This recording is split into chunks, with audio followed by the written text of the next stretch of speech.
Hola amigos, bienvenidos nuevamente al programa Me Gustaría Saber. Este programa realmente uno de los favoritos porque nos permite conectarnos con ustedes y agradecemos mucho por su sintonía y por enviarnos las preguntas, sus inquietudes y también los comentarios que nos ayudan no solamente a seguir adelante, pero también a poder conocerlos a ustedes un poco mejor.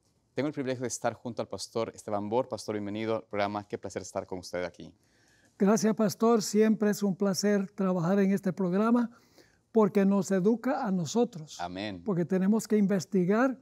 Muchas preguntas son bien profundas y Claro. nos toca estudiar con cuidado para conseguir respuestas en la Biblia. Amén. Así que es un placer trabajar contigo. Pastor, una bendición, la verdad, de este programa y agradecemos también su paciencia y, por supuesto, enviar sus preguntas. Si tenemos preguntas que aún no hemos contestado y su pregunta está entre ellas, no dude en tener paciencia que usted recibirá la pregunta. Y vamos a recordarles que envíen la pregunta a nuestra dirección que es tv@zoomtv.org. Allí recibiremos las preguntas y podemos contestarlas de acuerdo al orden recibido. Vamos, Pastor, en esta ocasión a continuar el estudio, pero antes de abrir la palabra de Dios, vamos a hacer una Amén. oración, ¿le parece? Vamos a orar. Amante Padre Celestial, Señor, te agradecemos en este momento porque nos permites estudiar tu palabra libremente y tú nos has dado de tu gracia, nos has dado del Espíritu Santo para poder entender y poder llevar nuestros pensamientos al conocimiento de tu palabra. Te pedimos, Señor, que nos la permitas ser usados y que lo que podamos compartir, enseñar a nuestros hermanos a compartir lo que tú has dejado escrito, nos sea de bendición tanto a ellos como a nosotros para conocer aún mejor tu voluntad y tu plan de redención. Pedimos, Señor, todo esto en el nombre de Jesús. Amén. Amén. Bien, pastor, tenemos una pregunta que nos llega a nosotros desde Colombia, de parte de nuestra amiga Magda Vargas. Y tiene una pregunta interesante. Ella es una persona que sé que mira el programa mucho y lo aprecia mucho a usted y dice lo siguiente. Me gustaría saber bajo qué textos bíblicos puedo refutar la confusión que presenta el sacerdote Luis Toro respecto a Gálatas 4, 21, 28 e inicios del capítulo 5. El señor Toro en sus debates utiliza estos capítulos para decir que el sábado fue abolido y ahora está el día domingo. La verdad la verdad esta alegoría no es tan fácil de entender y por eso me gustaría tener la orientación de quienes forman este maravilloso programa, pero también especialmente el pastor Bor, quien me admiro mucho para construir mis bases sólidas en defensa de la ley de Dios, especialmente del sábado. Así que, pastor, ¿qué nos puede decir en cuanto a esta pregunta? Que sé que tenemos que leer un poco de Gálatas y tratar de descubrir qué es lo que decide aquí para poder contestarle. Bueno, vamos a leer el pasaje primero, tal vez puedes leerlo. Claro, Y quiero pedirle a los que están escuchando y viendo que por favor escuchen cuidadosamente los detalles de este pasaje que son muy importantes. correcto. Del versículo 21 al 28 leeremos ahora del capítulo 4 de Gálatas. Dice la palabra de Dios: Decidme, los que queréis estar bajo la ley, ¿no habéis oído la ley? Porque está escrito que Abraham tuvo dos hijos, uno de la sierva y otro de la libre. Pero el de la sierva nació según la carne, mas el de la libre lo fue por la promesa, la cual es una alegoría, porque estos son los dos pactos, el uno del monte Sinaí, el cual engendra para servidumbre, el cual es Agar, porque Agar es el monte Sinaí en Arabia, que corresponde a lo que ahora es Jerusalén y está en servidumbre con sus hijos. Mas la Jerusalén de arriba es libre, la cual es la madre de todos nosotros, porque está escrito: Alégrate estéril, tú que no das a luz, prorrumpe en júbilo y clama, tú que no tienes dolores de parto, porque más son los hijos de la dejada que de la que tiene marido. Así que, hermanos, nosotros como Isaac somos hijos de la promesa. Hasta ahí el versículo 28, que es lo que mencionaba la pregunta, pastor. ¿Sigo Sí. leyendo? Lee hasta el fin, hasta el final del capítulo. Perfecto, dice allí, pero ¿cómo entonces el que nació según la carne perseguía al que nació según el Espíritu? Así también es ahora. Mas, ¿qué dice la Escritura? Echa fuera a la sierva y a su hijo, echa fuera a la sierva de su hijo, porque el hijo de la sierva no será heredero con el hijo de la libre. Así que, hermanos, no somos hijos de la sierva, sino de la libre. Bueno, esta pregunta se puede responder tomando en cuenta que el pueblo judío en la época de Cristo y en el tiempo del apóstol Pablo se caracterizaba por el legalismo. Correcto. Esto está contrastando el legalismo de los judíos de la época de Pablo, porque Pablo en sus epístolas, vez tras vez tras vez, está hablando en contra del legalismo de los judíos. ¿Por qué usa el ejemplo de Abraham? Abraham procuró traer al hijo de la promesa por sus propios esfuerzos. Por supuesto. Mientras que Dios fue el que hizo por un milagro que naciera Isaac, que es el hijo de la promesa. Entonces Abraham hizo lo que estaban haciendo los judíos en la época de Jesús. Él estaba tratando de traer la salvación por sus propios esfuerzos, mientras que iba a venir por un milagro de Dios. Los judíos y la Jerusalén de la época de Pablo, Pablo dice que estaban en servidumbre. ¿Por qué? Porque ellos rechazaron a Cristo y servían a la ley. Claro. Eran legalistas. O sea que aquí este pasaje no menciona nada sobre el sábado. Claro. ¿Dónde dice algo aquí sobre el sábado? En ninguna manera. Está comparando el pacto que tenían los judíos, que era un pacto por ley, un pacto de obedecer por obligación, y el pacto de la promesa, donde Dios obra la salvación en la vida de la gente. Los que están tratando de ganarse la salvación por sus obras están en servidumbre, mientras que los que reciben a Cristo como Salvador están en libertad. Jesús dijo, conoceréis la verdad y la verdad os libertará. En Juan 8, Jesús acusó a los judíos de que ellos eran esclavos. Claro. Y ellos, nosotros nunca hemos sido esclavos de nadie, decían. Pero estaba hablando de esclavitud espiritual. Ellos estaban en servidumbre. Ahora, hay un punto muy importante, y es que la expresión de Pablo, obras de la ley, ninguno es justificado por obras de la ley. Esa expresión, obras de la ley, no son obras buenas. Por definición, son obras que la gente hace para ganarse la salvación. Tomemos la teoría de que esto incluye el sábado. Ok, está bien. ¿Cómo guardaban los judíos el sábado?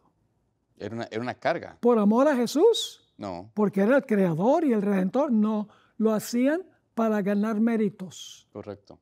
Eran legalistas. Eran del Sinaí, donde el pueblo dijo, todo lo que Dios diga, haremos. Y no hicieron nada sino lo opuesto. Es el legalismo aquí que está condenando el apóstol Pablo, que es el viejo pacto, el pacto de que una persona puede salvarse por obras. Pero no está hablando de que en el nuevo pacto ya no hay ley, ya no tenemos que guardar la ley. Yo me pregunto si el hermano Toro estaría dispuesto a decir que ahora podemos adulterar y podemos matar y podemos cometer adulterio y podemos robar y deshonrar el nombre de Dios porque estamos bajo un nuevo pacto. Lo que quiere hacer es deshacerse del sábado. Es el único que les... Y usa un pasaje que ni siquiera menciona el sábado. En otras palabras, obras de la ley, ninguno es justificado por las obras de la ley, significa obras que uno hace con el fin de salvarse. Pero el apóstol Pablo también habla de obras de amor, que son obras que vienen como resultado de nuestra relación con Cristo Jesús. Así que la comparación no es que debemos tener ley o debemos tener gracia, sino que cuando tenemos gracia, obedecemos la ley porque tenemos a Cristo en el corazón. Amén, amén, pastor. Gracias por la respuesta. Yo creo que es bastante claro el aspecto de por qué este texto no tiene nada que ver con la ley o digamos el sábado, sino en realidad con el aspecto del legalismo, como usted mencionó, y la libertad que hay en Cristo bajo la obra que Él hace en nosotros. Y eso se ve, por ejemplo, en los milagros que hizo Jesús los sábados. Claro. ¿Qué hicieron los dirigentes judíos? Le acusaban de... Estaba bien acusar en sábado. Inclusive, el hombre de la mano seca dice que el sábado tramaron la muerte de Cristo. O sea, está bien planear la muerte de alguien, pero está mal sanar la mano seca de un hombre. Ridículo. Claro, ridículo. Porque estaban obedeciendo la ley, no porque les salía del corazón, sino por obligación, porque decían, bueno, si no guardamos la ley, Dios nos va a condenar, nos vamos a ir al infierno. Esa es la motivación errada para guardar la ley. Por supuesto. Es la motivación errada para guardar el sábado. Correcto. Yo no guardo el sábado para salvarme. Yo guardo el sábado porque amo a Cristo, lo reconozco como mi Salvador, como mi Creador, como el futuro restaurador, y por amor a Él quiero pasar todo el día con Él, no por obligación. Amén. Y creo que eso es el aspecto de que el enemigo ha hecho tanto énfasis en destruir el sábado, porque es una experiencia donde disfrutamos de la relación del Señor. Es lo que nos ayuda a tener identidad y reconocer a Dios como nuestro Creador. Amén. Continuemos, pastor, con la siguiente pregunta. Nos llega desde Paraguay. Qué bendición escuchar a personas que están en Paraguay y en otros países del mundo. Así que les agradecemos que nos dejen saber también dónde nos escriben. Esta es de Damián Martínez, que nos dice la siguiente pregunta. Una persona que hizo un pacto con el diablo a tal punto que vendió su alma, que hasta donde yo sé, alma en la Biblia es nuestro cuerpo, ¿eso quiere decir que esa persona que hizo un pacto diabólico no puede salvarse? ¿O sí puede llegar a alcanzar la salvación? Me gustaría saber qué dice la Biblia o el Espíritu de Profecía respecto a este tema. Interesante inquietud de nuestro amigo Damián Martínez sobre esta persona o alguien que comete este pacto con el demonio y ha vendido su alma supuestamente o su cuerpo a Satanás, ¿no? ¿Qué se puede decir respecto, pastor, sobre esta historia o esta pregunta? Solamente Dios sabe cuando una persona ha ido más allá del alcance de la gracia. Tenemos, por ejemplo, a Saúl. Por una serie de desobediencias a Dios, lo poseyó un demonio. Y llegó hasta el punto de suicidarse, de tirarse sobre su propia espada o la espada del soldado que estaba con él. Pero solo Dios sabe si una persona, digamos, ha pactado con el diablo, si esa persona es redimible o no. Gracias a Dios que Él es el juez. Amén. Que nosotros no somos los jueces, porque si yo fuera el juez, todo el mundo se condenaba, inclusive yo. Así que Claro. no puedo decir tal persona que hizo un pacto con el diablo está completamente perdida, porque la gracia de Dios es más poderosa que el poder de Satanás. Y sabe, recuerdo la historia del endemoniado de Gadara, que él tuvo, Legión era su nombre, porque habían muchos demonios en su vida. ¿Y qué hizo Cristo con ese hombre, no? Lo salvó de esa esclavitud al demonio, de ese pacto con el diablo, por decirlo así, a tal punto que cuando después de que fue redimido, el Señor lo libera de esa invasión de demonios en su vida, le envía a dar un mensaje, a predicar a otros lo que Cristo había hecho en su vida. Es decir, Amén. el Señor tiene el poder para romper toda atadura y todo pacto que ha hecho un ser humano con el Satanás, con el diablo. El diablo no tiene cómo poder ponerse contra Cristo si esa alma que está en esa esclavitud pide ayuda a Dios, clama por salvación y Dios le da el poder para vencer. Así que yo pienso de que a la luz de la palabra de Dios, de acuerdo a lo que usted menciona y vemos en la Escritura en cuanto a la manera como Jesús salvó a cientos de personas que estaban endemoniadas, poseídas, que vivían una vida como estos endemoniados de gadarenos, ellos estaban en realidad en una experiencia de tanta esclavitud al demonio que daban miedo, su aspecto era terrible, vivían desnudos sin ropa en los cementerios, asustaban a la gente, eran personas que aparentaban completamente estar desquiciadas en su entrega a Satanás. Satanás los tenía poseídos, pero vemos de que el Señor los liberó y yo creo que esa es una evidencia de que, como usted menciona, pastor, solo Cristo tiene la última palabra en cuanto a alguien que está en esa cadena de Una vez en la sinagoga, situación. en Nazaret, Sí. Los demonios reconocieron quién era Jesús, pero los demonios trataron de esconderle a la gente quién era Jesús. En realidad había un personaje endemoniado y el demonio dijo, nosotros sabemos quién eres, tú eres el santo, el Hijo de Dios. Y dice que Jesús lanzó fuera ese demonio. O sea, ¿quién fue más poderoso? ¿El demonio o Jesús? Jesús, Jesús siempre fue más poderoso. Así que la respuesta a esta pregunta es, No podemos saber cuándo la persona ha ido más allá del alcance de la gracia de Dios. Eso lo dejamos en manos de Dios. Pero una persona nunca está demasiado lejos del Señor que no pueda regresar si toma una decisión de recibir a Jesús. Amén, amén, amén por esto. Sigamos, siguiente pregunta, pastor. Nos llega desde Chile, Los Álamos. Usted estuvo allí en Chile hace muy poco tiempo. Y dice la pregunta aquí de nuestro amigo Patricio. Patricio desde Chile nos dice, Dios conoce el futuro, incluso mis decisiones personales que aún no he tomado, o solo conoce el futuro que puede ser conocido, es decir, sabe cómo el mundo terminará, pero no mi destino final. Yo me inclino por la primera opción y creo que Dios conoce el destino final de todos, pero aún así hace los esfuerzos necesarios para que nadie quede sin excusas para no creer. Por ejemplo, Jesús sabía que Judas se perdería, pero no le obligó a perderse. Incluso hizo todo durante su ministerio para que éste no se perdiera.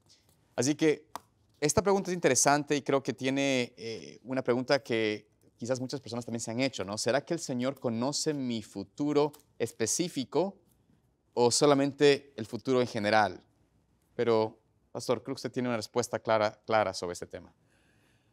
Bueno, la respuesta es que lo que ella considera ser la opción correcta es la correcta. Dios ya conoce todas las decisiones que la gente va a tomar desde la eternidad. O sea, Dios conoce el fin desde el principio, lo dice en el libro de Isaías. Es lo que distingue a Dios de todos los falsos dioses, los falsos pretendientes, es que Dios conoce el fin desde el principio. Hay un texto que nos ayuda en esto, que es el que encontramos en Romanos 8, Romanos el capítulo 8 y el versículo 28 y 29. Muy importante, hay varios otros, pero la gente se confunde con la predestinación. Claro. Ellos creen que Dios predestina a un grupo para salvarse y Dios predestina a otro grupo para perderse y que la decisión es de Dios.